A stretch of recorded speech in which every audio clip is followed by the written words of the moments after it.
In the most divisive of times, the great debates rage on. Who was the best Batman? Was the book truly better than the movie? Did Han shoot first? Nerds with Opinions will seek to answer life's greatest questions.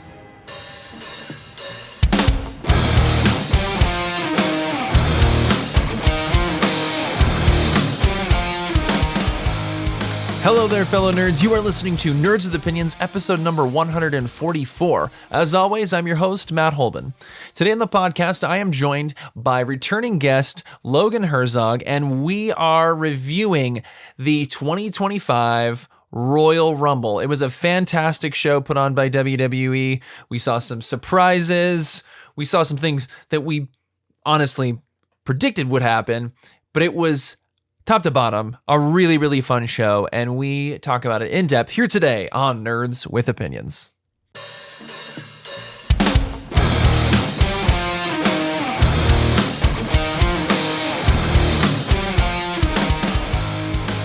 I am back with returning guest Logan Herzog. What is up, brother? What's up? It's been a while. It has been a while.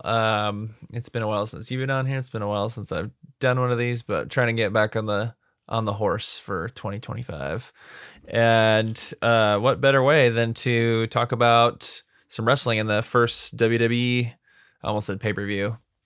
I do. I do the same thing all the time. Yeah. Yes, that's still going to be a tough one for me. PLE of 2025. Right off the bat, I think the elephant in the room is there's a lot of people that were unhappy with this pay-per-view. Do you just in a general sense? Really? Are you in that camp? No, that actually kind of surprises me. I think so too. I'd be curious to know what people's beef was. I think people were not happy with the two Rumble matches. Really interesting. I mean, obviously there was low points in each, which I'm sure we'll cover in detail. But I actually no complaints from me, really. Yeah, I don't know. I thought it would be a good place to start because I just saw people being just freaking dragging Triple H.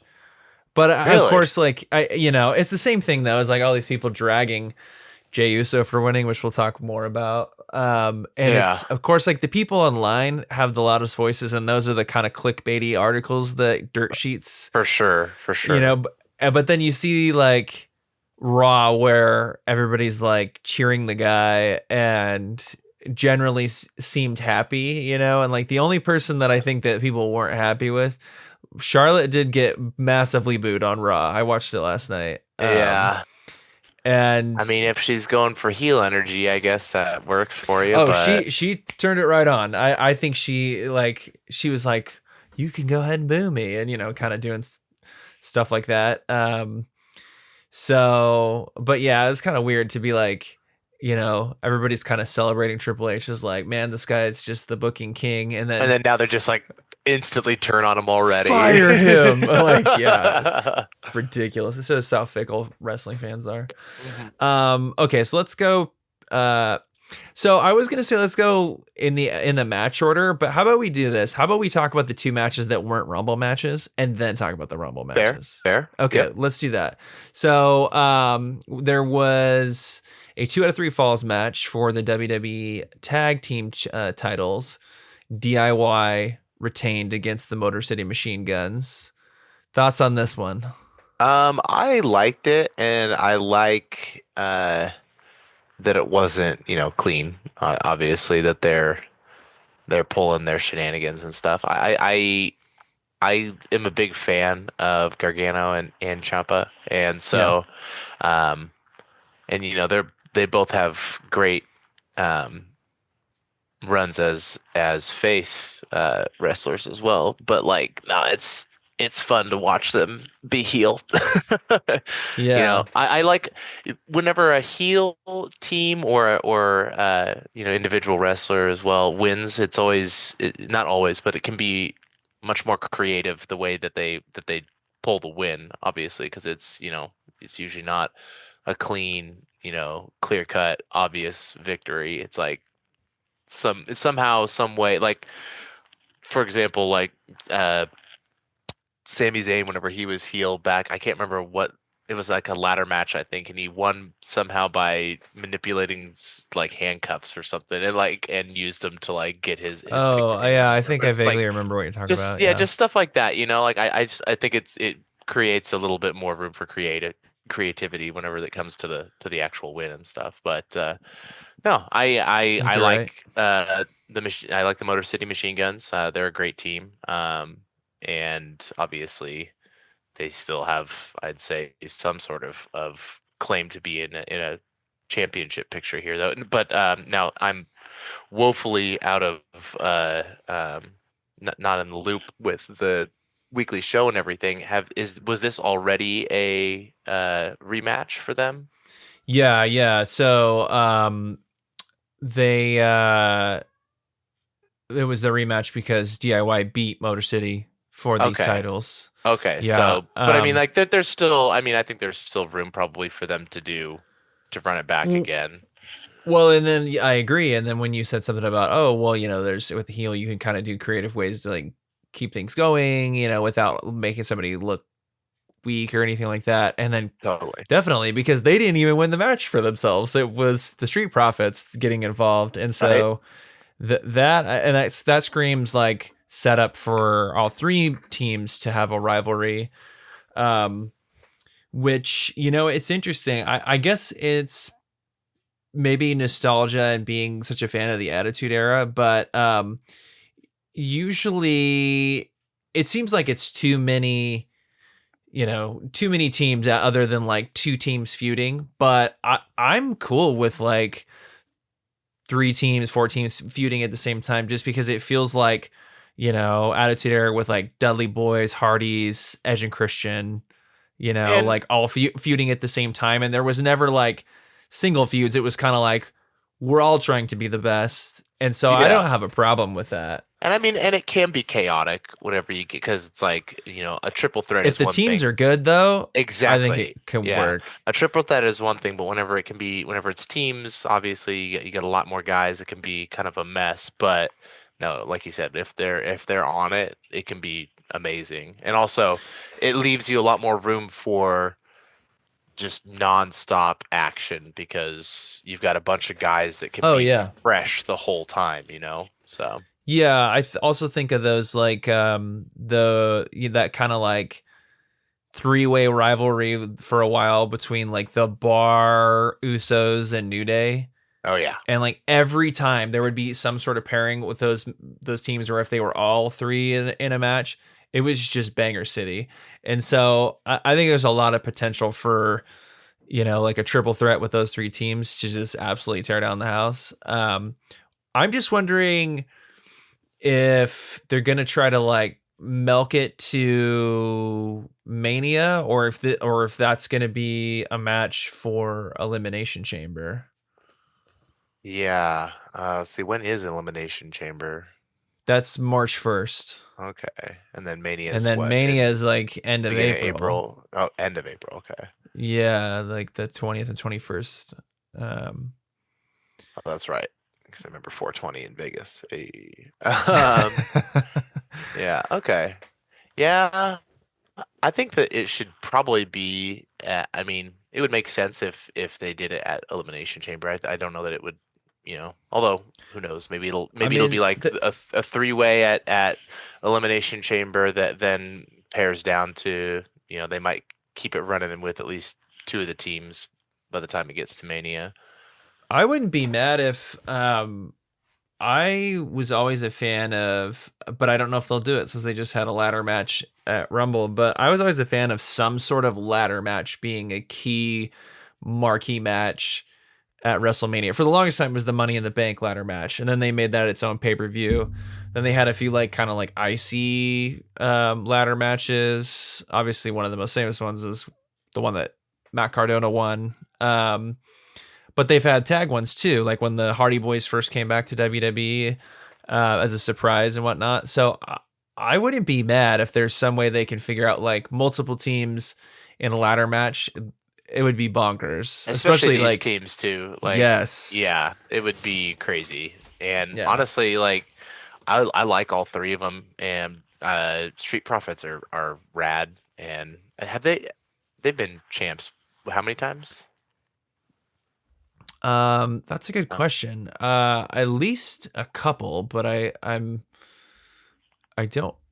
I'm not confident enough to say the exact That's amount, okay. or You if don't, more I than guess I'm that. not. I don't need to quiz you on that because I don't freaking know either. But no, they're. I can look it up. Let's I see. mean, all three of those, any of them would be great champions. So I'd say Street if they Profits. win at Elimination Chamber, then that definitely I'd still leaves room for some more beef to be hashed out after that, and maybe could drag on to WrestleMania as well.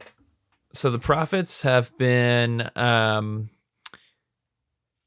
uh SmackDown champs one time, Raw champs one time, and NXT champs one time. Okay.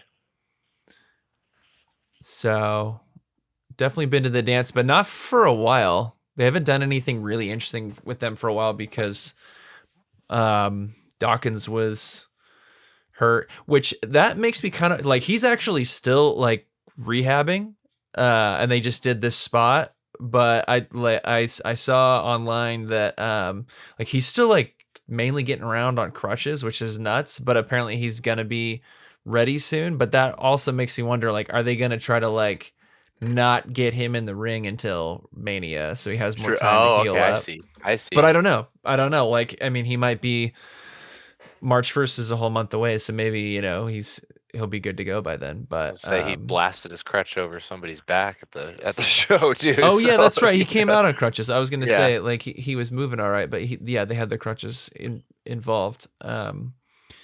So let's a thing I can't remember if I started doing this the last time you were on the show or not, but this is actually all credit to friend of the show, frequent guest Tony Williams. This is his idea. We started doing a thing where we rate each match out of 5 Okay. stars. Okay. And then if you want to just go full Dave Meltzer, you can give it more if you can't get yourself under 5. So if you want to give this a rating out of 5. Oh gosh. I would say this would be worth like 3.5, and that's not a dig or anything. I think that's a solid match. I would just say like obviously 5 would be reserved for something that was truly like amazing. And this was good, Mhm. but and also it's hard to say because I feel like the non Rumble matches definitely are like the redheaded stepchild on the card no matter what, just because like obviously that's what the main draw is for Yeah. those big Rumble matches. And then also they're a little, and I don't mean this in a bad way, but they're a little bit tiring, they're a little exhausting just because there's such there's so much going on, they're so long and Right. everything. So it's like because of that, I'd say maybe it came in a little bit lower than it would have if it was on a different PLE. But I'd say a 3.5, which is I think pretty solid. Like it was good. It kept my attention, but it was definitely not the hero of the card. That's fair. I'm gonna go. I'm gonna go 4. I do think that so this was only a 14-minute match. I do think if given more time, these guys could do something even better. But I thought what they had definitely was exciting. Lots of killer moves and everything. But to really kind of they did the majority of the storytelling at the very end, and obviously that was to set up something else. So I think that the best is yet to come. Or For sure. I'm gonna be, optimistic in that regard. But yeah, because it was interesting to try to do a 2 out of 3 falls in like less than 15 minutes. Is like that seems a little slim. Yeah. But those Rumble matches are so long, and then looks like Cody and Kevin went 25 minutes. But I think maybe if they would have had a few more minutes, even if it was like 18 minutes or something like that, I think it maybe could have been even better. But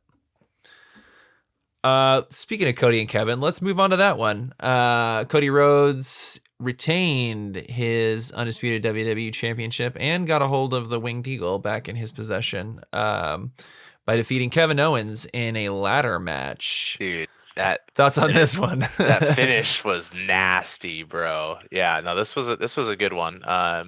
Definitely had some brutal spots, and some interesting stuff with Sammy.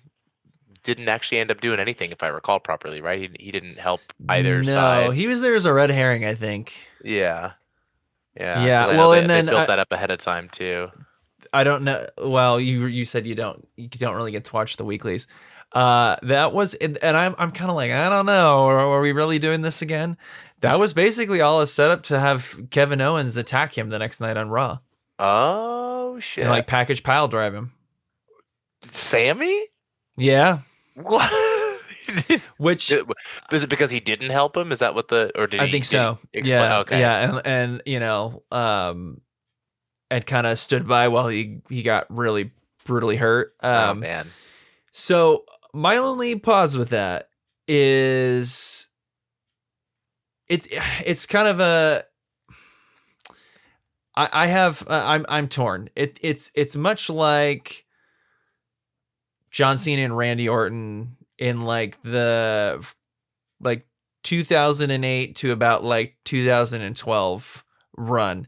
Those guys had so many matches that at a certain point they were all good. And, you know, in hindsight, you look back and like, that's one of the greatest rivalries of all time. But at like, once you see that match enough times, it's hard to like come at it from an angle where the fans, you know, are psyched to go back to the well again. Exactly. And they have went to that well many times. With those I was going to say, that's the exact expression I was going to say is like, that's definitely going to the well as far as those two are concerned. Yeah. I can't quite remember if they themselves have had like their rivalry go to a Mania match though. So maybe that's the goal, is to like, hey, we've done this other places, but we've never like, I can't remember. I'm not sure. Maybe they have, but I also don't know if like that's just a stopgap and then just to keep Kevin as a, you know, red hot heel. He's like, we're going to package pile drive the best friend. Yeah. I don't know, but I think that Sammy's involvement was just purely for that, it seems like. Yeah. Okay, that makes sense. I guess we'll see as things shake out. Has Sammy had? No, he's had some singles matches at Mania for sure. Oh yeah, definitely. Because one was against Johnny Knoxville. I was going to say one of them was the Knoxville match, yeah, which was ridiculous. But okay, yeah. But so was it not last year? God, time has gone by so fast. 2 years ago that they won the tag titles. Yeah, that they main evented. Yeah. Yes. Yeah. Okay. But yeah, so his involvement clearly wasn't necessarily to get involved, to be inserted, you know, as a member of this rivalry, because I'm assuming Cody's moving on to other things for Mania and not, which makes sense. I mean, Kevin. Like this is kind of run its course, and I kind of think it's interesting, the whole package pile driver angle that they've been like pushing about how it's like a super dangerous move and everything, and how it's definitely been like in the forefront of like the move that he's always trying to use to finish him and stuff. But right. But yeah, that finish was nasty. What did Cody even hit him with? He hit him with a Alabama Slam. Alabama Slam. Yeah. Through the ladder, and then his head went right to the floor. The sell on that was, I mean, I don't know how much of that was the sell and how much of that was just the unfortunate landing, but I think it's a little bit of both. Yeah, it looked really gross, which is good visuals, but yeah, I'm glad he was okay, obviously.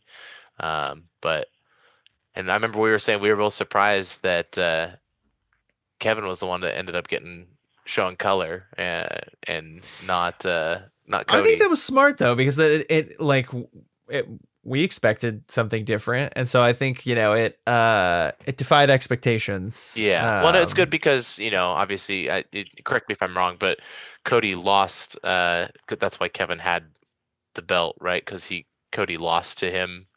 Well, didn't lose. Cody got pile drivered by Kevin, and then that was a disqualification. But then Kevin just took the belt and left. Is that how that went down previously? No. So at Saturday night's main event, Cody beat him, but then Kevin attacked him after. Okay. the fact. Okay. And All right. but there was Cody beat him, but it wasn't. It was, if I remember correctly, his foot was under the rope. I see. And then the ref didn't see it. And so then that was why Kevin had the claim of like, I'm actually the champion. I see. Okay. So it wasn't just him being a dick and stealing the title. He actually had some. I mean, he still was being a dick and stole the title. Of course. Yeah. But yeah, so this was good because it kind of like put that to bed. He beat him legit. But yeah, brutally too, which is interesting. Yeah, that match was crazy, dude. I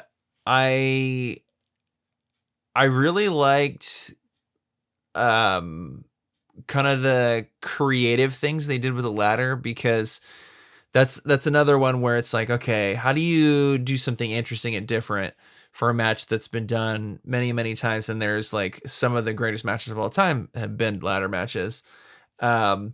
So I liked that they did so much with the mini ladder. That seems silly. I was about to say, really I brutal. forgot about that till just now. I loved the tiny ladder. Yeah. Yeah, and then I liked the thing where they broke the rung off the ladder and were using that as a weapon. Yeah. Yeah, like that stuff is interesting and cool, and it's something that like you don't usually see or haven't seen at all with ladder matches. And so I really dug that. Obviously, the really insane spots like the Fisherman Buster to Cody on like from the top of the top rope to the ladder was nuts. That you already mentioned it. The Alabama Slam was freaking nuts. So yeah, that like I was surprised at the level of violence, because even though both guys, like Kevin's known for taking big bumps and Cody's been in some really violent matches, since Cody came back to WWE anyways, other than his Hell in a Cell with Seth Rollins, he hasn't done the level of violent matches that he was doing in AEW. For sure. Yeah. And so I was that's the product, of course, but yeah, I mean, I guess he had some really stiff matches with Brock, but not like kind of more hardcore matches. And so I was surprised at how gnarly this match got. But I like that Cody's a white meat babyface that can go to that like really violent, dark place if he needs to. For sure. He can tap into that. And then yeah, Kevin's just like tough as old shoe leather, and so like the fucking bumps that guy's willing to take are just gnarly. He knows when to make them count. Obviously, you can be like a guy like Darby Allin, which I mean, like he has to just keep one-upping himself because he does such insane stuff. And it, unfortunately, it kind of starts to like, you kind of forget about some of the other shit that he's done because he always is having to one-up it. So it's, yep.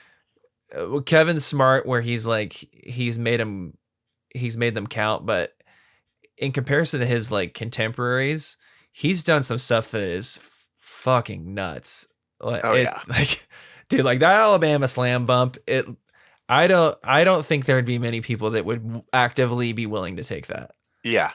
Yeah. That's you just getting shit whipped straight back to like to your back of your head and your neck. Yeah. On a fucking ladder. To be fair, I don't know how, I mean, obviously it was planned, but I don't know how much of the where he ended up was planned, or if that was just how it happened. But I mean, they had to know with that much like torque and velocity and his weight that he would just go straight to the floor. And I have to think so, but I don't know if they thought his head was going to go through the rungs. Yeah. Like maybe they thought like he'd go more on the flat of his back Yeah. and less on like his upper back and neck. I don't know. I mean, obviously, it probably went as right as it could have. And I was to say, like I said, I'm glad he's okay. But yeah, the visual Yeah. was nasty. Yeah, I agree. Let's rate this one. What are you thinking out of 5 stars? Real quick question for you Oh, before sure. we do that. Did they get rid of the other title? Is it just the Winged Eagle now, or what did he walk out with? Well, so he left with both belts, remember? Yeah. But then yeah, I don't know if the Winged Eagle is going to come back into play at all. I would love it if it did, but Was that just a I don't know. temporary thing that they did, or is that So they did it? Well, I remember when they first announced it was supposed to be a one night only thing for the fact that he was going to headline Saturday night's main event, and that's like the whole gimmick is it's like a throwback show. Yeah. Which I love it. That's real fun, and the two that they've had were really great shows. But then it became a longer storyline thing because of Kevin stealing it and claiming he was that champion. Yeah, I don't know. I don't know what the future of the Winged Eagle is. I hope that they keep it around because it's definitely better looking than that other one. But yeah, I honestly I could even accept like if the Saturday night main event thing is gonna be something they're gonna continue doing, I could even accept like we go old school title when we do this show. You know, like that would be better than nothing. But it seems it's almost more cruel that like Cody teased that like before he became the champion, if I get this title, I'm gonna try to bring the Winged Eagle back. They finally kind of do it. And then it's like, oh, this is a one-off. Yeah. And then it comes back for like a storyline, you know, and then it would disappear. Like, yeah, it's a little cruel because I think many fans want it, but I don't know though. Like everything's about like numbers, especially merch. So, and I'm sure that belt is getting, you know, replica copies bought from dudes that are our age a lot.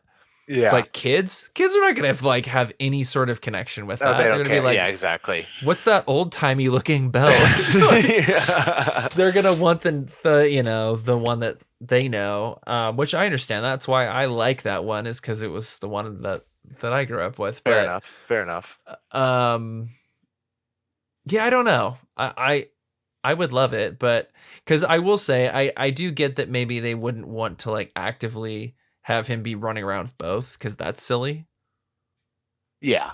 Well, I mean, they already did that for so long, pretty recently, didn't they? With Oh, you mean with Roman Reigns? Yeah. Yeah. Because he was carrying. I mean, at least, at least that was like it was two belts that were unified. Yeah, that's true. And so, like, I get that. Like, this would be more silly because this is like, well, this is the same title, but this is the new looking one, and this is the old one. But yeah, part of me, it's like, I just wish they would just do the old school title, but I don't know. I guess we'll see. Yep. Go buy some. Go buy yourself a Winged Eagle title. Oh gosh, and, I would love it. Pump those numbers up. So that's. Boy, I don't know. So, what are you thinking out of 5 stars? I'd put this one at 4. Again, just because tough customer. Oh man. Well, I don't know. Out of 5 is hard. Maybe 4.5, but yeah, like definitely not a 5. That's fair. Like I said, I don't know if anything on this event is gonna earn a 5 for me, just because that is a, you know, I feel like it should be reserved for something that's like pretty damn special. But no, this one was awesome. Like you said, I enjoyed the violent aspects of it. And it was ladder matches are always fun. Well, to watch, probably not to be in. So yeah, no, I'd say 4. Yeah. I'm gonna go 5. I loved this match. I thought it was the storytelling was great in terms of like putting a cap on their story and at least addressing at the time what was going on with Sami Zayn's involvement in it. Yeah, and then the spots were absolutely nuts, like I was mentioning. So I'm gonna go 5 on it. Okay, all right. Let's talk about the Women's Royal Rumble that opened the show. Winner was Charlotte Flair, a returning Charlotte Flair. I'm just gonna highlight a few standout appearances and then standout participants. So far and away, the person that got the most eliminations was Nia Jax with 9. Yeah, and she also shattered the record for total amount of eliminations ever. I think she got it with like the first person she eliminated, right? And then like so she had 9 eliminations. Charlotte Flair had 4. Those are kind of the two standout ones. Chelsea Green and Liv Morgan both had 2. Otherwise, it was single person eliminations. Nia Jax also eliminated multiple people at one time. I think a couple times. Yeah. So she was obviously, I would say probably the MVP in terms of eliminations in that match. It's also crazy that she got 9 and she came out at 29. I was gonna say she's only in there for 8 minutes. Yeah. Yeah, that goes to show, as much as I don't love her. No, I will say since she came back, they've booked her really well. Yeah. Just like really being dominant. Well, I mean, I don't love her either, but like you can't really deny that, with her size advantage and stuff, strength it's like and power, you have to make her a monster. It's like, yeah, I agree. Just like I don't like Brock Lesnar, but like I'm not going to deny that he's terrifying. Yeah, 1,000%.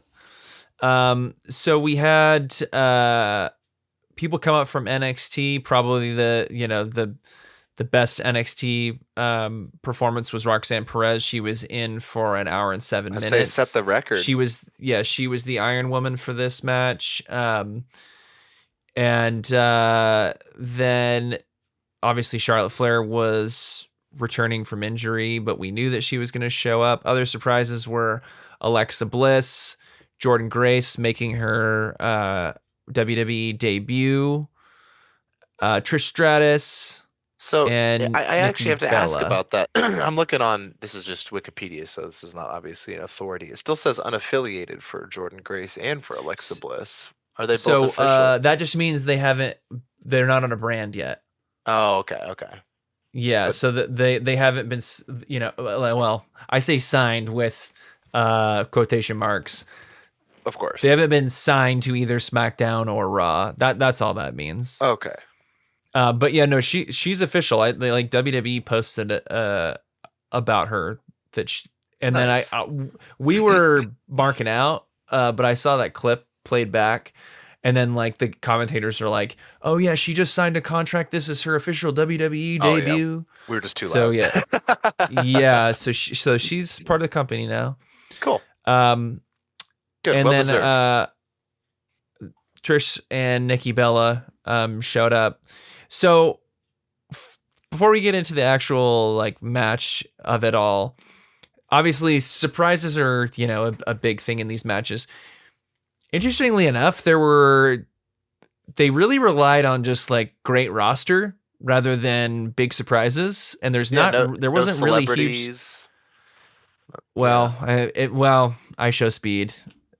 Well, I'm talking about just for the women's match. Match, yeah. Yeah, they're I think that they've got such banging rosters. They are probably just like, I don't know, do we need this? We can give more of our actual people shots. So let's just talk about the surprises. So the surprises, I'm not going to count Charlotte because they announced her before. So it'd be Trish, Nikki Bella, Alexa Bliss, Jordynne Grace. Thoughts on the surprise entrance?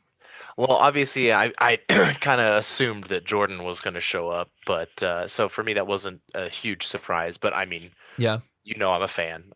So no, Sure. I'm stoked to see that she's in WWE. I think she's going to have some really cool matches with some people that I haven't seen her mix it up with yet. So that's going to be really exciting to see. She's a monster. She's going to be an incredible powerhouse. So that's going to be really cool. But Alexa Bliss definitely caught me off guard because I was actually just thinking the other day. I was like, I don't know. I don't know if she'll come back. She Yeah, I was might be very done, and surprised by her. then she was like, "Oh, never mind, there she is." So that was cool. That was very cool. Then what were the other ones? Nikki Trish and Stratus and Trish. Nikki Bella. Yeah, we were talking about it whenever we were watching, but Trish is awesome. She's for a Hall of Famer, for one of the old guards, she's definitely kept it tight in terms of her in-ring, ability and everything. Yeah, she's incredible. She had a great run with Becky, and last time she was around, and so no, I think that I'm curious to see if this was just a one-off for the Rumble, or do you think that she'll actually still be doing some stuff here and there? That's a good question. I wonder that about both her and Nikki Bella. I don't know. I would love. I mean, so I'll go ahead and say I was the only one I was disappointed in was Nikki Bella because I'm just not a Especially 'cause it fan, was and that was like 32.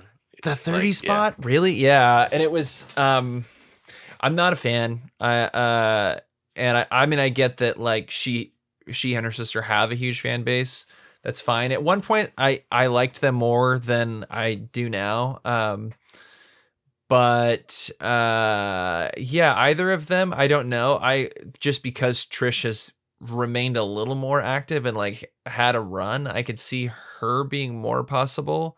Well, and in this match But I too, don't know. obviously she spent more time, you know, there doing stuff, but they both got taken out by Nia. So Right, right. I mean, in my opinion, Trish is like Nikki can't lace her boots, and so I'd yeah, rather see Trish have a run. 100%. Because yeah, for even though like she started in the 90s, like she really hasn't lost a step, and she can hang with the gals today for sure, and like put on absolute bangers. But I don't know. It's hard to say. I would love it, but you never know when it's like a returning legend at a Rumble match, whether it's a one off or not. That's why I was pleased to see that. It seems like Alexa Bliss isn't a one off. Yeah, Because she's somebody that would have kind of disappointed me. Now, whereas Trish, like, yeah, I would love to see her have a run, but I don't feel like, oh wow, like she's done everything she needs to do. So she's like, I just want to show up for the Rumble and go back to being a mom and everything. Like that's fine. Whereas like Alexa, she could obviously do whatever she wants to do as well, but I feel like she's got a little more rubber on the road, in for terms of sure. her career goes. Yeah. No, So agreed. Especially because there's like, yeah, just before, like there's a whole angle with her to get involved with the Wyatt Six. There's, oh yeah. yeah, I could see Yeah, her definitely having some more programs. yeah, she's so talented with like character and in ring and everything, and so she's been gone long enough now that there's a lot of like fresh rivalries that she could get involved in. Totally. And she's so talented with character and promos and stuff. Like I honestly don't even like there was a while there when she was doing stuff with Bray where she didn't even wrestle that much. Kind of like him. Oh yeah, yeah. And was more doing like like backstage segments and doing like the pre-tape stuff. And she was really, really compelling and interesting, as kind of like the unhinged Alexa Bliss with her little dolly and everything. And so anyways, so do you have any like standout moments from this match other than, I mean, we already talked about Nia eliminating 9 people. You know me. You heard my disappointment. I feel so bad for Natalia, dude. Like I know that I knew that it was like there's no way she's gonna win or anything, but it's like, dude, I just feel like she gets so buried for like how much of a worker she is, and it just sucks. Because yeah, I don't know, zero eliminations. In the end, I guess she's stuck in the match for a while, 17 minutes, but like still, it's just like ugh.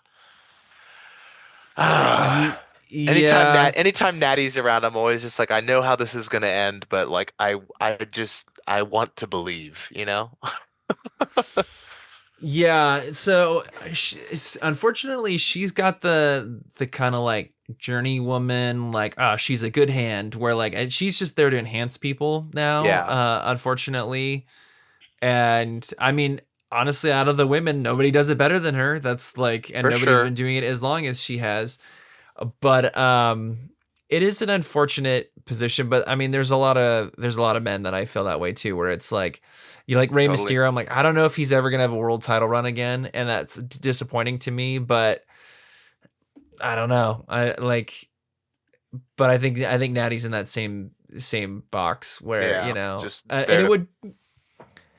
it would maybe be better if, like, I don't actually have a problem with a veteran kind of transitioning away from the title picture if they're doing big matches and still doing interesting things. Like I look at like the latter parts of like Shawn Michaels and Undertaker's career, where like what they did was still really mattered, but they didn't need it. It didn't need to be for the title. They were Yeah, bigger than the title. And like you exactly. could book Natalia that way. You could book Rey Mysterio that way, especially Rey Mysterio. Yeah, Um, and I feel like kind of Randy Orton's booked that way. totally. Yeah, Like he hasn't had a title for the world title for a while. That's not to say he could very well easily get back into that, but because he's booked that way, where like he's still kind of always in the picture, and part of it is just like he's got a certain air about him, but like I feel like Rey Mysterio has that, but it is interesting that he still gets booked in some big matches, but not as many as I think he should. And I kind yeah, of feel like it's the same thing with like an AJ Styles, where it's like, dude, you have like a diamond here. Like oh yeah. treat this guy like a diamond. Anyways, I digress. So yeah, I agree with you with Natalia. It's kind of to be expected. Which, if they ever decide to like really shock the world and have her beat one of these top women or win a Dude, rumble or something oh like my that, God, people would lose their minds. I would be so stoked. I would be so stoked. But I remember there was some I guess I wouldn't say infighting, but some drama with Naomi and Bianca, because Naomi was kind of palling Yeah, with Jordan Grace because they're friends and stuff too. And I know that yeah, we were yeah. talking about how there's potential uh some infighting maybe with whenever I think Jade that whole comes group's back. gonna So blow up when Jade comes I back. agree. I think Jade's gonna come back and it's gonna be singles Yeah, runs for all of you. I I think it'll maybe be like we're gonna play nice for a little bit and like or pretend we're playing nice for a little bit and then it'll implode. Yeah. Um, some things that stood out to me. Obviously, it's wild that Jordan Grace only had one elimination, but like she definitely was a star in the match. Like that whole Piper Niven spot with the Death Valley Driver was fucking nuts. Oh yeah. Hell yeah. Um, and so they made her Like I look like said, a dude, star. she's strong, man. She's a powerhouse. She's something else. Yeah. I gotta be honest though. So she wasn't in the match. Well, okay, so yeah, she was still 20 minutes, but she was. Let's see here. So she was the 15th person tossed. It looks like. I'm gonna be honest. Knowing that you have a Charlotte Flair that's gonna win, and I don't know if I would have, it's fine what they did with Nia, where like we're gonna give her a ton of eliminations. That's fine. That's totally fine. But did Charlotte Flair need 4 eliminations? Right? Yeah. Like if she's got the second most eliminations, I think I would have, I'm not saying that like all those needed to go to Jordan Grace, but I think I would have given her more than one elimination Yeah. to like yeah. really put her over it. You know, I think she still looked good in the match, and you know, and it's not all about eliminations, but I mean, It a big means part of it something. is, I was gonna yeah. say it means something. It's a good way to make someone look strong even if they aren't the winner, is to have them either last a super long time or have lots of Yes. eliminations. Those are your only Yes, two things. 1,000%. That was going to be the other thing I was going to say is like, you know, or they are the Iron Person.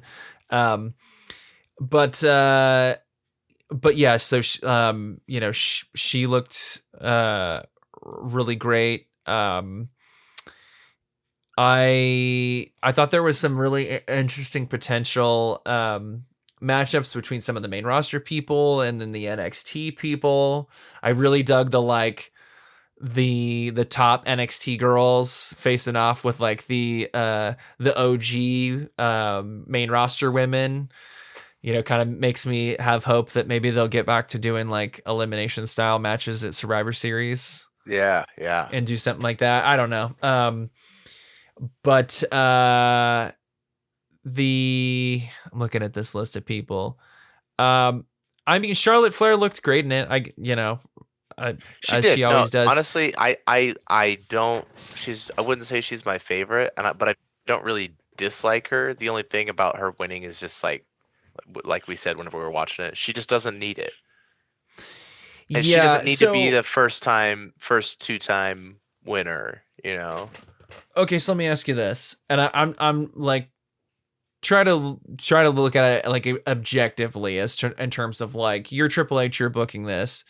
So obviously, you know, even if you're like, oh well, my favorite person is, you know, Lash Legend. Like, I'm sorry, Lash Legend is on NXT. She's not ready to headline WrestleMania. So like, you know, if you're thinking, you know, okay, what's going to be the biggest like marquee thing? Which maybe that's why Charlotte Flair won. But if you're thinking in those realms, who would you have won it? Honestly,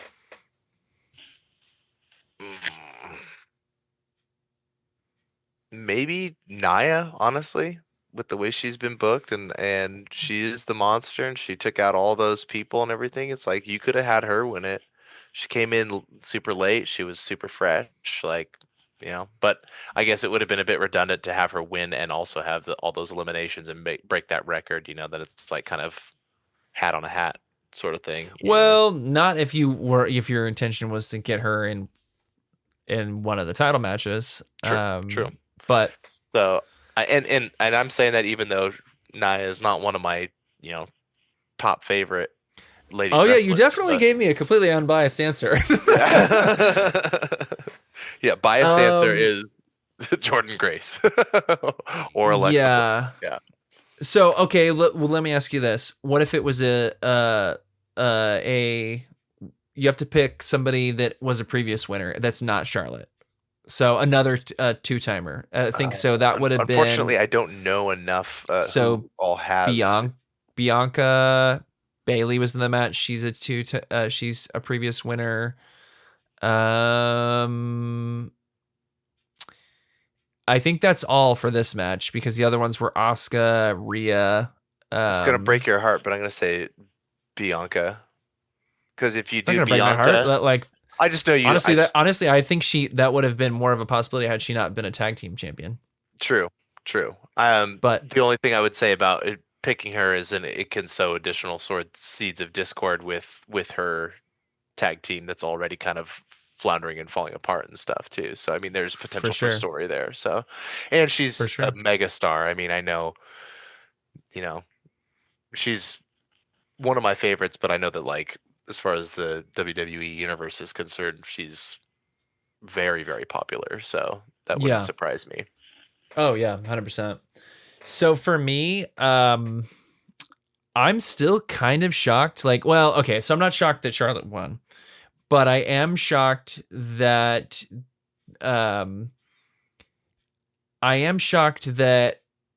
Liv Morgan wasn't in the final two. I literally thought like it was going to come down to those two, and I think either one I think could have won because Liv was such a centralized part of storylines, including like the titles this last year, And True. so she got eliminated at 24, which, I mean, she was in the match for an hour and 7 minutes, which is just 47 seconds short of Roxanne. Yep. So super impressive. And she had 2 eliminations. But I think if I was going to just look at this, you know, and I'm thinking, oh, just who else do I think could be really great in a title match? I honestly think I would have said her, or, you know, if depending on, you know, like what they're going to do with Alexa Bliss, like if she signed like for a full-time contract, if it was me, I would have strapped a rocket to her back and been like, we're going to go surprise entry. Everybody thinks she's not going to be here because of contract disputes. So we're going to go surprise entry and we're going to blow everybody's minds because nobody's going to expect her to win. Yeah. Even if she does show up. And then if it was a 2-time winner, I honestly think that that for the kind of the story they were building around like first 2-time winner, I think Bayley would have been a better choice. But I think you had a great idea with Bianca too. But I don't see that just in the bigger picture, just with the tag title, like I said. For sure. But I mean, like, of course it would be Charlotte Flair. Like, right. No, I know as soon as we were like, we know what's going to happen. We don't want it, but we know what's going to happen. Like, yeah. Yeah. So, you know, kind of that whole thing of like what we were just talking about with like, when you get to a certain part of your career, you're bigger than the title. She's been there. Oh, totally. You know, like, but I think that they're bound and determined to probably once Cena, you know, if he gets the 17th title, don't give it long. Like Charlotte's going to break that 1,000% because I think she's already at like 15. God. They're going to do Sorry, it. I shouldn't sound so disdainful. Like like she's great. She really is. She is. I'm just over it, I guess. I don't know. So she's okay. Let's see here.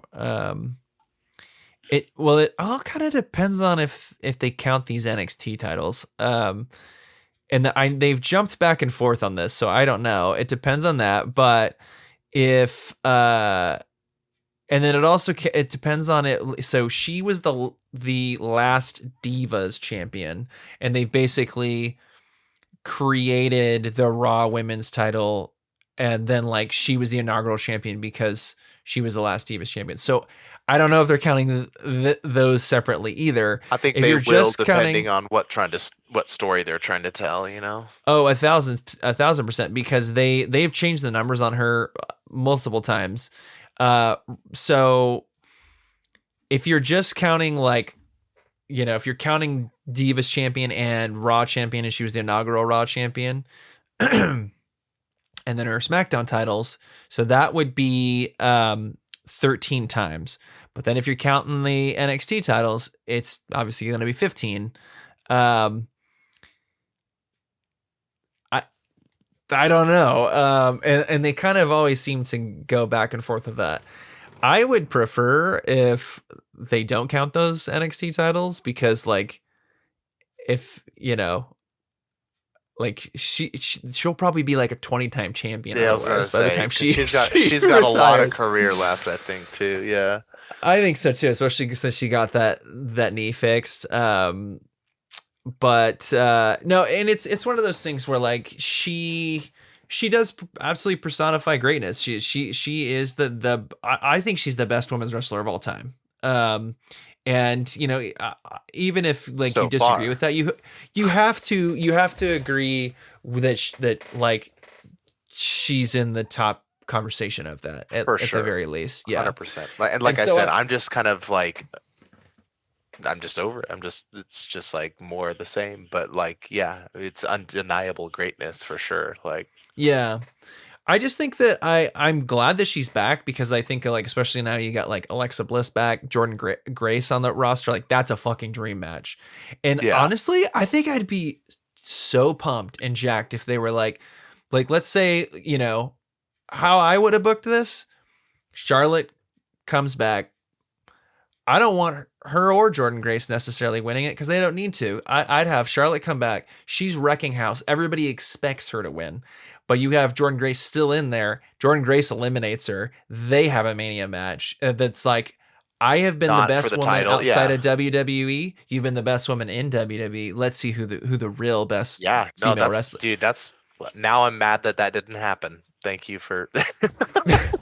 I'm sure it will at some point. Oh, Absolutely, for sure. it will. Yeah. But I think that, like, to me, that's more interesting than, you know, so they did a major tease on Raw for Charlotte and Rhea. Rhea came out and basically begged her, like, pick me, um, and uh, and dude, their first match at Mania was nuts and, like, Oh, yeah. so good. But I gotta say, out of the two options, I honestly think Charlotte and Tiffy is a more interesting match, just because it'd be a first time ever for me, anyways. Yeah, yeah, I But agree. Well, and I think maybe, I guess time will tell, but maybe that's why it's so heavy handed that everybody thinks it's going to be Rhea, and she swerves and goes for Tiffy instead.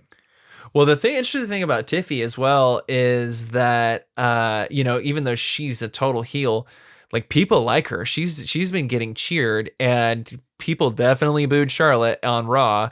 And Yeah. so I honestly think that Tiffy would end up being like a tweener that's getting cheered, and Charlotte would be the heel in that match. For sure. And so maybe they don't want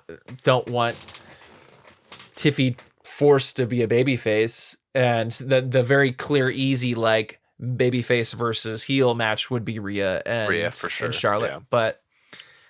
And Rhea's, honestly, I just because Tiffany's newer in her career, Rhea's a way bigger star. Yeah. At this point. And so they also could just be like, well, that's the bigger match. So they might do that. I don't know. Okay. Let's rate this out of 5 stars. What are you feeling?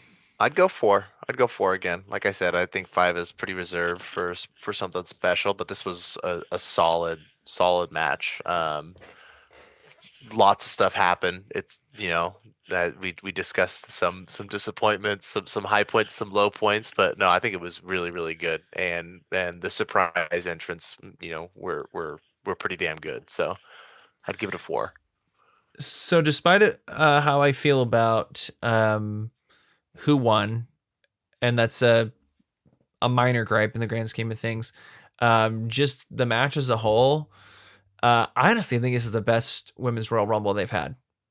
Really? So I'm gonna go 5. Yeah, I think Hell it yeah. was the most exciting in terms of, like, the action, the surprises. I thought were great. I mean, even the ones I hated, I did not like Nikki Bella out there, but, like, that was the last person I would have expected being number 30. And yeah, I mean, nothing against, I understand, like, the first one, like, their women's roster wasn't super deep, and they had to, like, really have a lot of legends in there. Yeah. And that's fun, but some of those women are so many years like away from their career. So I do think that they had a minimal legends in this, and then, like, you can't go wrong with Trish Stratus. Nikki Bella's only in the match for 3 minutes, and Yeah, just long enough for the pop, basically. Like, yeah, exactly.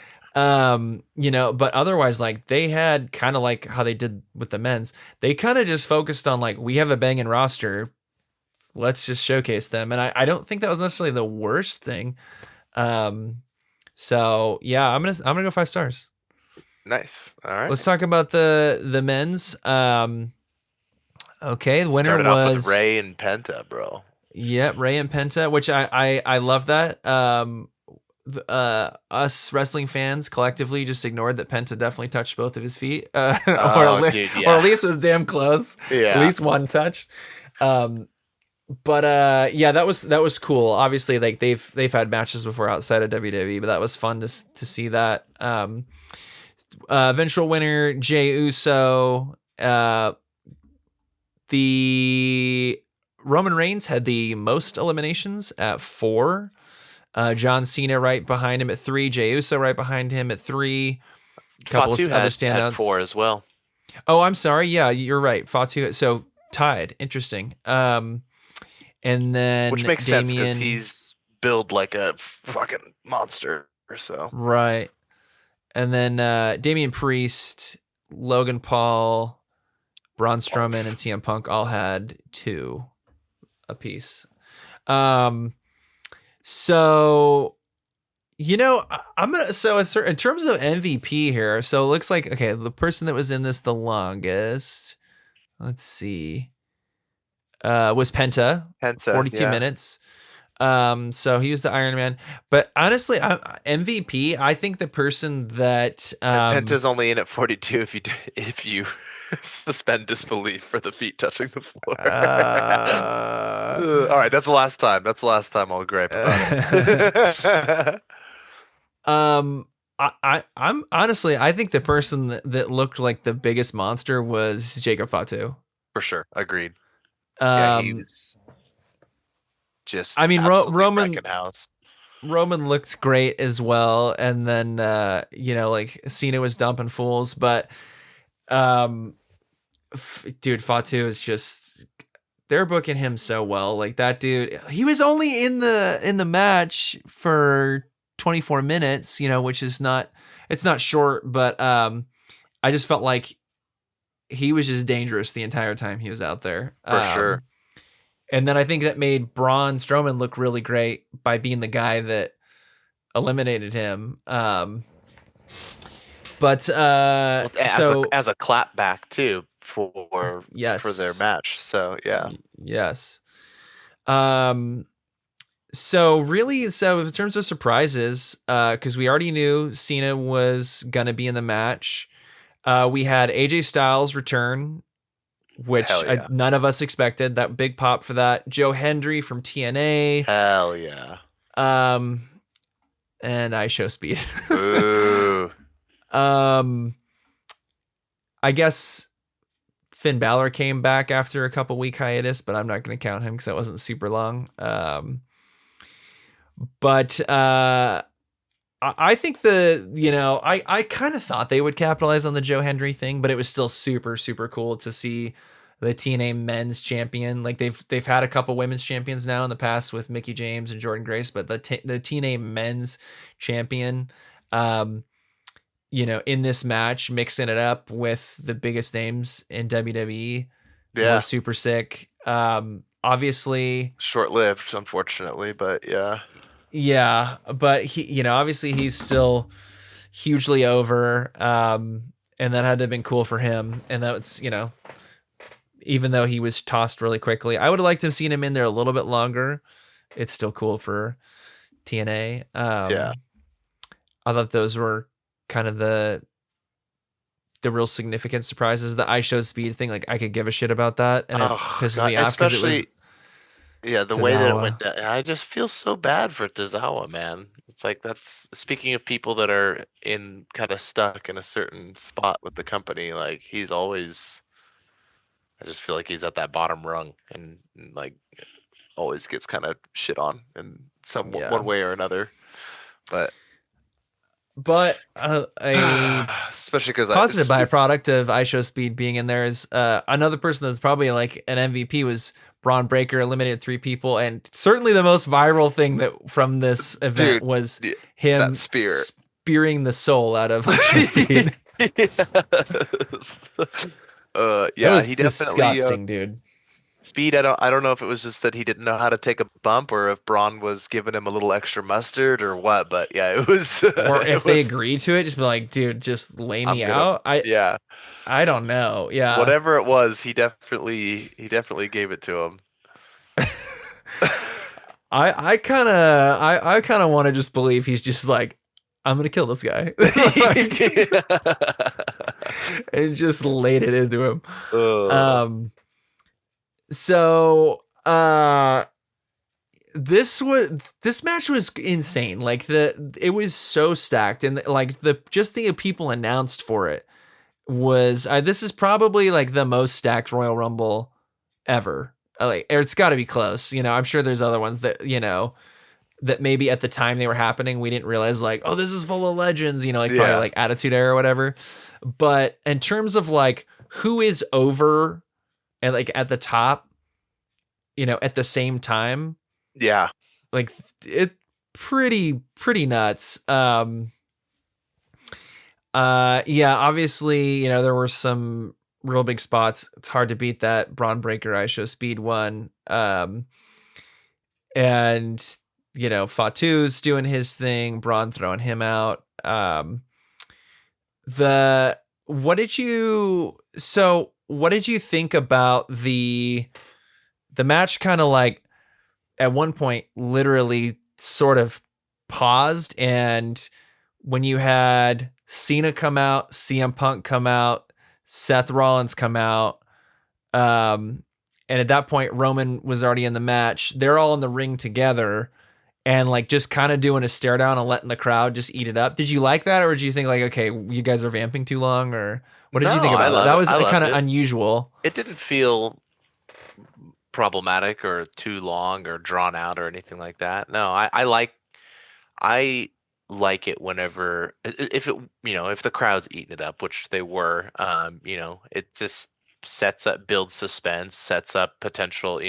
Gives you time to think about, oh hey, future matches and shit too, and storylines and stuff. So didn't have a problem with that. Why do you ask? Is that something that people were griping about? Or I liked that. But it was just kind of unusual that, definitely that we're pausing something and letting people face off. Like that's been done a million times. For them to like one person comes out and then we're spending the whole time, and then another person comes out, we're spending that whole time and another person comes out. Yeah. That was just unique. But I think it was smart booking because the fact that you had those guys in the ring together is like, that goes to show how like big this match was and how stacked it was. There's a ton of, obviously, like, yeah, the stare down, the pause and everything, but dude, there's just so much history between all those, all those guys, and some of it being shared history and some of it just individual. But like, yeah, there's a lot there. So no, I liked it. Well, yeah, and it's basically like, for different pairings, like the top guys over the last, 20 years. Yeah. At that, various different points. I think the only guy maybe missing from that could have been Randy Orton. Yeah. Yeah. Or Brock, I suppose. But well, we don't talk about Brock. Yeah. Good riddance. But yeah, that I thought was really, really cool. One thing I was disappointed with, I don't know. I like 30 shouldn't matter so much, but it's the last person. And so if you're like hoping for some big surprise or a big return or something like that, and it's like a person like Logan Paul, that just is a poop-filled sandwich. Yeah, well, I mean, we didn't like it. He's a heel. It's a good way, it's a good way to get heat. Yeah, oh man, he's a heat machine. I'll give him that. People hate his guts. Yep. At least he can. Yeah, and I'm one of them. At least he can utilize it. Yeah. But, I almost feel like they put him in that spot because they knew it would get heat. Oh, for sure. I really, really do. It's that was another one that's like, his role and things was completely effective. Speaking about the surprises, were you at all disappointed by like the fact that they didn't do many surprises? Were you? Is anybody you thought like, man, I would have liked to seen them really come wanted back, to or see somebody? Randy come out. That surprised me. Especially because John was announced, and those guys have so much history. Speaking of shared history, maybe they thought it would have been too much with all these other guys that are in there, but no, I would have loved to see Randy. So that was one thing that I was like, yeah,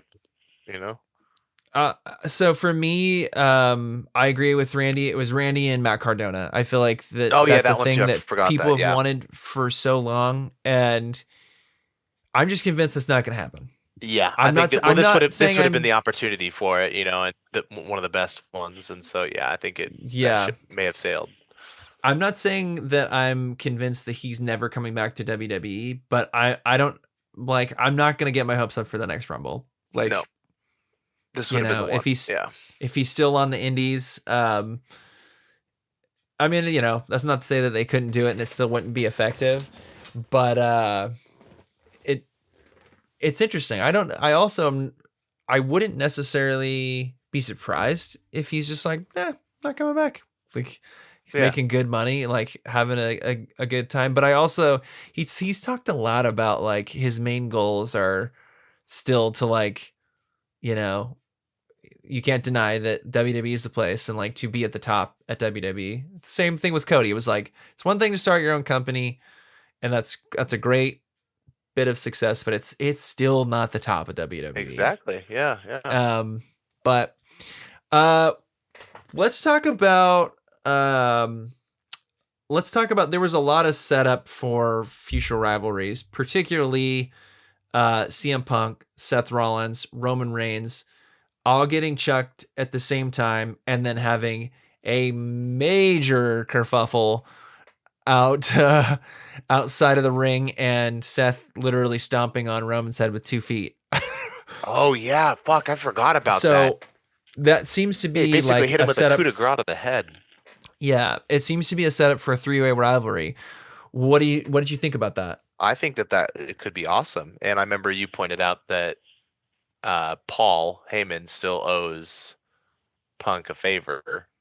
And Yes. so there's huge potential for him, maybe Seth and Roman have a match because of what happened there, and then Punk calls in his favor and says, "Hey, put me in that match. I want to, triple threat. I want to beat both these guys up or something like that." So yeah, no, Yeah. I totally forgot about that. Yes, I like that because so I know that it's been a long running thing that like CM Punk's major goal was to headline a WrestleMania and whatnot. And but he's a guy, Roman's a guy, Seth's a guy. They've all, same thing we were talking about earlier. They've all got to a certain level where they can still be one of the biggest matches on the card, and a title doesn't have to be it come anywhere near there. And actually, with how stacked the top of the roster is right now, I kind of like that Roman especially is going to potentially be in a match that has no title implications. yeah, I think that's fine at this stage of his career. And even though they were doing some heavy teasing to like CM Punk and Cody at WrestleMania prior to Rumble, and I would have been down for that. I think this is just as interesting, and how much like hatred there is between him and Seth Rollins, I think could really spur some things on, and could easily, if they have a triple threat, they could spin out into a longer term thing with Punk and Roman, which I think is money. That's got money all over it, in my opinion. Sure. So I think that's kind of interesting, and I think it clears some space for the titles. Yeah.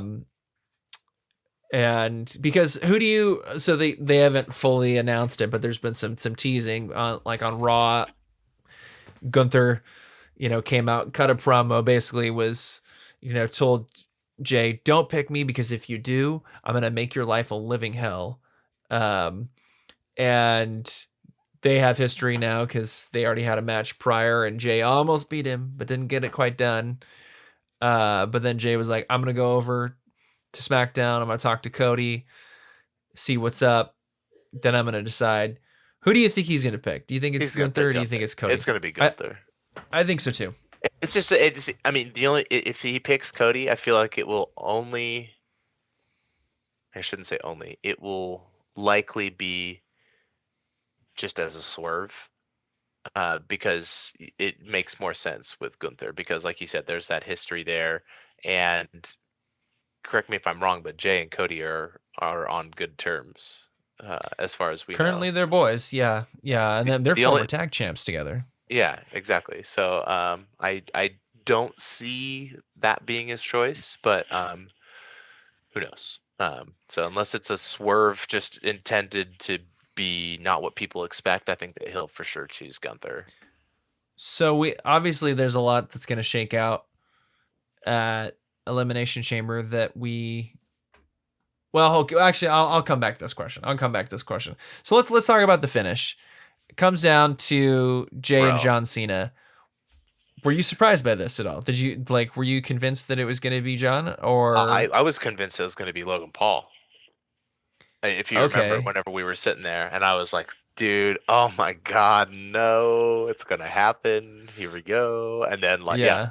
So whenever it was Jay and John in the ring, I was first thing I felt was relief, because I was like, either one of these guys, I'll take it. Yeah. But I wasn't surprised that Jay, whenever it was just the two of them, that Jay was the one that took it. And the reason being, I wanted John to win it because obviously I want John, since this is his last year, I want him to get another title. You know, I Yeah. want him to have all that glory because it's his last chance. You know, Yep. but I also don't think that it's something that as somebody who's a showrunner and a storyteller, that it's something that you can give the fans that early into his final year. I think that it's going to require more of a build. He's going to have to kind of claw and scrape his way a little bit more than getting it getting his shot in the Rumble right away. So did you hear about the promo that he cut at the press conference afterwards? mm-mm. So he sat down and he said, "I'm gonna do something different than I typically do with anything like this." He's like, "I'm not gonna field any questions. I'm just going to make a statement."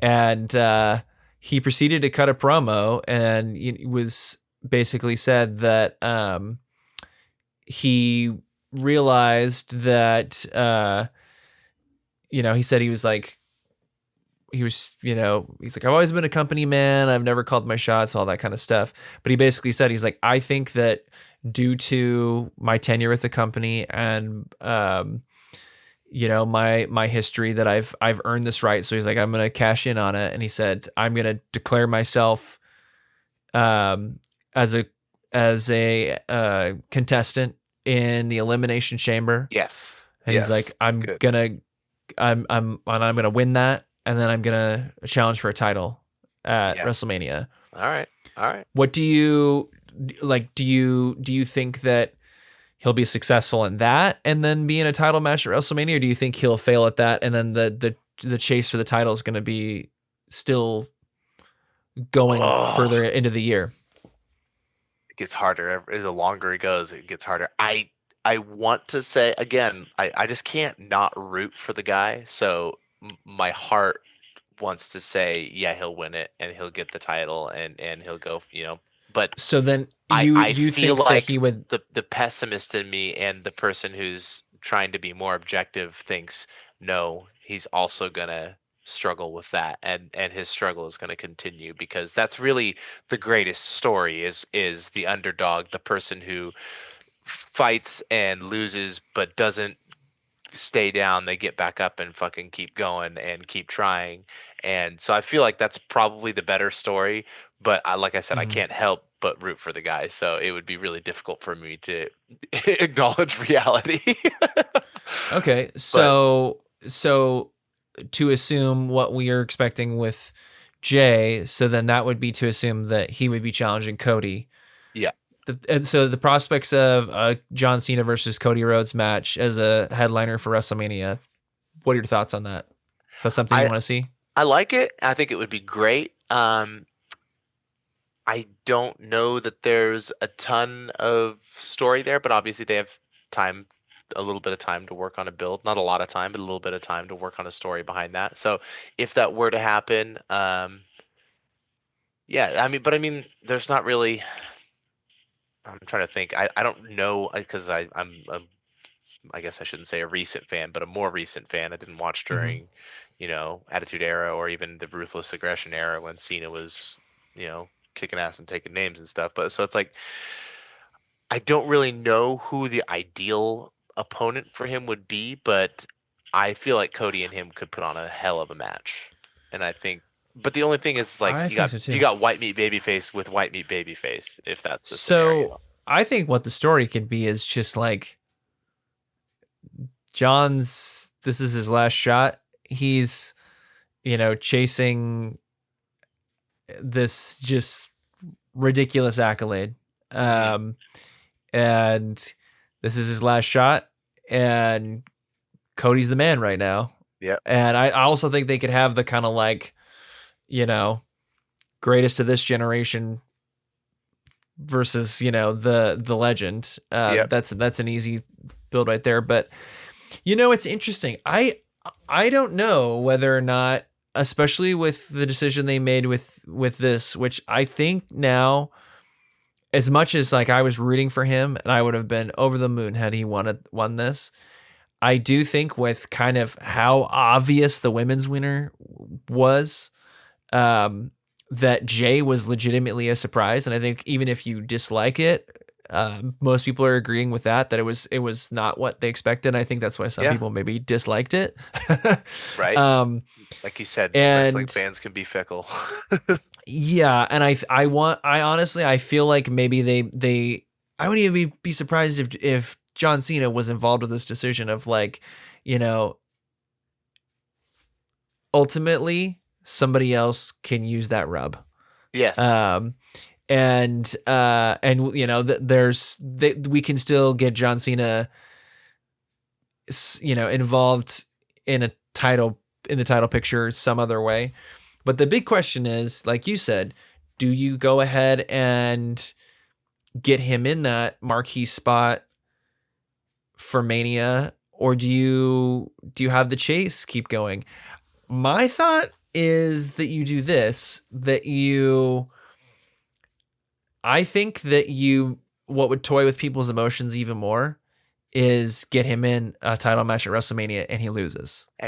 Yes, exactly. And then because then the chase continues. You have the hope, but the chase continues after. Yeah, and it's because toying with my own emotions in this fantasy booking. For real. Because I think you could still have, I think you could still achieve that same kind of thing if he loses at Elimination Chamber. But I almost feel like if you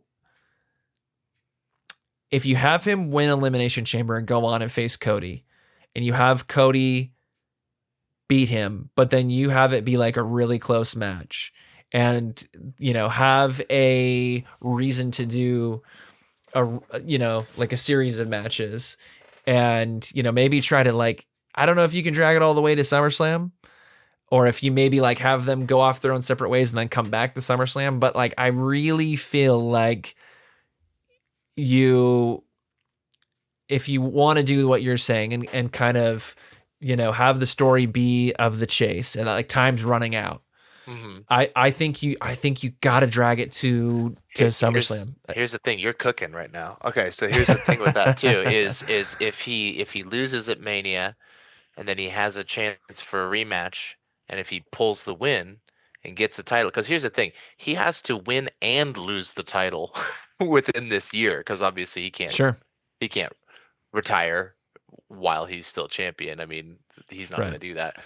So then you have the third match, the rubber match afterwards, where he can then, you know, the title can pass back to Cody. Yeah, or somebody else even. True. Yeah, you know, and like I don't know. There's I feel like just, you know, even I don't think you would, if it's Cody, I don't think you're derailing him, especially like because he's going to be in, you know, like for this generation, you know, a few years back, John had matches with The Rock, and you know, and it was like, okay, the guy from one generation, the guy from the generation immediately afterwards, this is that thing just a generation later. Yeah. And, you know, in the end, like, you know, in the end, I think both guys were better for it. Now, obviously, that was a blood feud because they hated each other, or they when they started off. I don't think Cody and John is going to be that. I don't think it necessarily needs to be that. But I'll tell you what, there's so many interesting things in like old rivalries that that could be, gone back to. Like, I could honestly even see if you wanted to kind of like extend that out, like, and try to do some other things in between title matches. And if you wanted to keep like John Cena title matches on big shows, because there's, a lot of PLEs in between. And I know that they're trying to get him like on those and out to like these big cities, like for one last time and whatnot. Mhm. I feel like, those in between shows around like his quest for the title, you do you go back to the well and you have him do, a match with CM Punk again. You go back to the well and do, on one more Randy Orton match, that kind of stuff. I think he's got to have a match with a young guy. I think like, I'm thinking like a Braun Breaker, a Fatu. Yeah. I think you got to do another Roman Reigns match. That, AJ Styles, that's another, like, that's a legendary rival. Has Kevin Owens.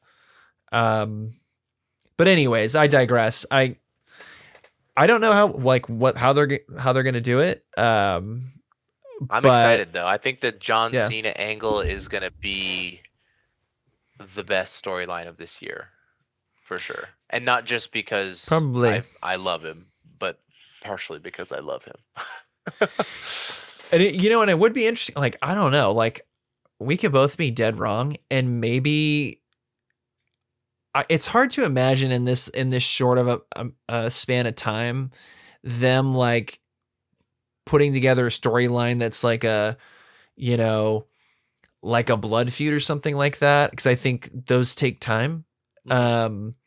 And I don't think they necessarily need that, but we could be wrong. Like, he, out of those guys that I mentioned that he has like, pretty legendary rivalries with, I could see a blood feud popping off with any of those dudes. But to try to do that and, get him in the title picture in now less than a calendar year, that seems like a lot. I don't, Yeah, I agree. almost feel like what's more possible is get him in the title picture and have the rivalry be more about like who's the best, and him like trying to do this feat before he retires. And then I think it's like you're doing the victory lap with the other matches where it's like I'm mixing it back up with my rivals. Now, could that be like when he is a champion defending the title against, like former foes? Like, that could be cool. Yeah. But you still don't have a ton of time to do it. No. And again, he does have to drop it before the year is out too. Yeah. Who knows? Maybe it's all a ruse, and he's like, "I am. Never mind. I am not retiring." With No, how I'm big of a pretty deal he made, I I was gonna don't, say it's that's locked in for sure. Yeah, and I even though there have been a few instances of like a champion retiring as champion and then like just vacating the belt, he's not that guy. No. He'll put somebody over. Yeah. I'd be Especially, shocked like, I unless mean, they he's- force him to like do something like that. I think he would lose it to somebody For and sure. right off of Because the I mean, sunset. he's been the put somebody over guy for so long already, and I think he would definitely do it as a passing of the torch. At the end of his run. Absolutely. It'll just be really interesting to see kind of like who they mix him up with. But I kind of feel like if you did push out a title run to around SummerSlam, I think you have him drop that title at Survivor Series if you did something like that. Mm-hmm. But then I don't know. Maybe they're like, "Hey, John, you've never been in a War Games match. You want to Yeah. you want to be in a War Games match? At like very end of your career when you're probably like lining up movies to immediately shoot once Right. that contract's up." My big thing is I hope to God he doesn't get hurt. Dude. I've thought a lot about that, where it's like, what do they do then? Luckily, his moveset is relatively safe. Obviously, that I doesn't. mean, all it's gotta be is one nasty bump, though. I was gonna say, yeah, that doesn't mark you, free from harm, but still, Yeah, he's not like doing jumpy flippies off the top rope or anything. So. For sure. Okay, so I think we've said enough about this match. Let's rate it out of 5 stars. 4.5 for me.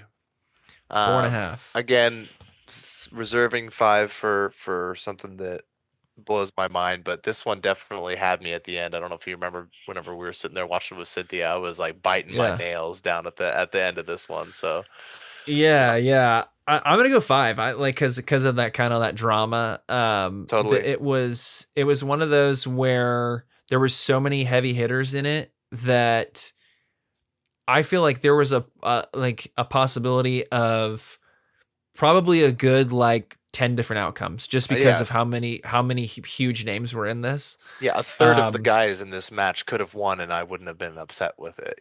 100%. Yeah, and I also think that you wouldn't have been upset, but then you could also be like, that makes sense. That's a top guy, and and I think probably out of the top guys, they went with the more underdog dude, and maybe that's why people are upset. But he's also the most on the rise. He's super over, and he is recently on the rise, and I love Jay, so I'm down. It's not what I would have predicted at the beginning of the match, but I'm super okay with it. So you could say that we've been down since day one-ish. Since day one-ish, yeah. No, I had no beef with it. I was surprised to see that there were people online that were hating on it, but then it's it's not, the math isn't mathing when you hear the guy come out on Raw and people are just losing their mind. So it's okay, this is just internet trolls. Yep.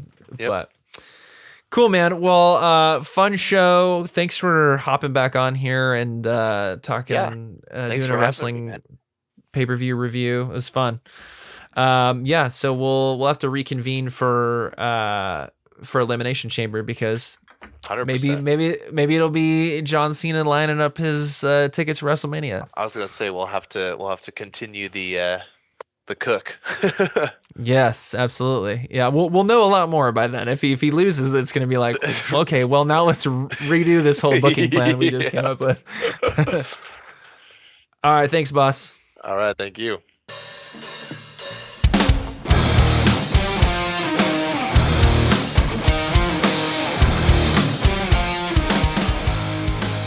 All right, nerds, that's all I've got for you today. Thanks so much for checking out the episode, and thanks to my guest, Logan Herzog, for hopping on and chatting about the Royal Rumble with me and reviewing it in depth. If you are digging what I'm doing here on Nerds with Opinions, make sure you're following me on social media at nerds_opinions on both Instagram and X, and you can find me at Nerds with Opinions on Facebook. I'm also on YouTube. The show is also on YouTube. So if you want to, make sure you are following my channel and, subscribe, all that good stuff on YouTube. And if you are listening to this via Spotify or Apple Podcasts, whatever platform of your choosing, if you could, make sure you're following me, but then also, if there's any sort of rating and reviewing system, whether it's rating it out of 5 stars or leaving a review, any sort of positive feedback really, really helps out the podcast. So if you're digging what I'm doing, give me 5 stars, give me a good review, and it'll help get it to other ears. Thanks so much for checking it out regardless, though, and as always, I'm your host, Matt Holben, and this has been Nerds with Opinions.